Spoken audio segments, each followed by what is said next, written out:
അപ്പോൾ ഇന്ന് വിഷു ഞാൻ രാവിലെ 3 മണിക്ക് തന്നെ എഴുന്നേറ്റ് കുളിച്ച് ഇത് തലേന്ന് തന്നെ ഞാൻ എല്ലാം റെഡിയാക്കി വെച്ചിട്ടുണ്ടായിരുന്നു.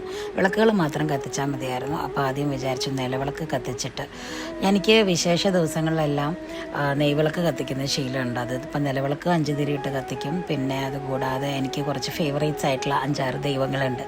അവരുടെ മുമ്പിലും ഇതുപോലെ നെയ്വിളക്ക് കത്തിച്ച് വെക്കാറുണ്ട്.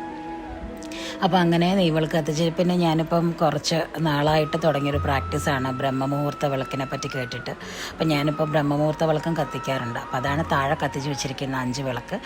അപ്പോൾ നെയ്വിളക്കും എല്ലാം കത്തിച്ചതിന് ശേഷം ഞാൻ വീണ്ടും വിഷുവിൻ്റെ കണി ഒരുക്കി വെച്ചിരിക്കുന്നതിൻ്റെ അവിടുത്തെ വിളക്കെല്ലാം കത്തിച്ചിട്ട് ഞാനിവിടെ ധൂപം കാണിക്കുകയാണ്. ഭഗവാന്മാരെ ധൂപം കാണിച്ച് ഇവിടെ നിലവിളക്കിൻ്റെ അവിടെയും വന്ന് ധൂപം കാണിച്ച് ഞാൻ പതുക്കെ ചേട്ടനെ വിളിച്ചെഴുന്നേൽപ്പിക്കാൻ പോയി. ചേട്ടനെ അങ്ങനെ പതുക്കെ വിളിച്ചെഴുന്നേൽപ്പിച്ച്, എനിക്ക് എപ്പോഴും ചേട്ടനെ കൊണ്ടുവരുന്നതിനുള്ള പ്രശ്നം ഈ ഹൈറ്റ് ഭയങ്കര വിഷയമാണ് എനിക്ക്. കാരണം ഞാൻ എത്തിക്കുത്തിയാലും എനിക്ക് ഭയങ്കര ബുദ്ധിമുട്ടാണ് ഒരു വിധത്തിൽ. പിന്നെ ചേട്ടനെ കൊണ്ടുവന്ന് ഒരു വിധത്തിൽ കണി കാണിച്ചു. അത് കഴിഞ്ഞിട്ട് ചേട്ടൻ ഇവിടെയും തൊഴുതു, നിലവിളക്കും തൊഴുത് കഴിഞ്ഞിട്ട് പിന്നെ ഞാൻ പോയി നേരെ മിത്തുവിനെ വിളിക്കാൻ പോയി.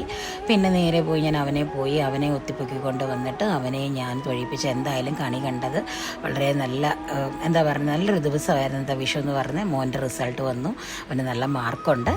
അപ്പോൾ അങ്ങനെ ഈ ഒരു 2026 വിഷുവും കഴിഞ്ഞു. ഇതാണ് ഞാൻ ഒരുക്കിയ എൻ്റെ വിഷുക്കണി. അപ്പോൾ എല്ലാവർക്കും ഒന്നും കൂടെ ഹാപ്പി വിഷു.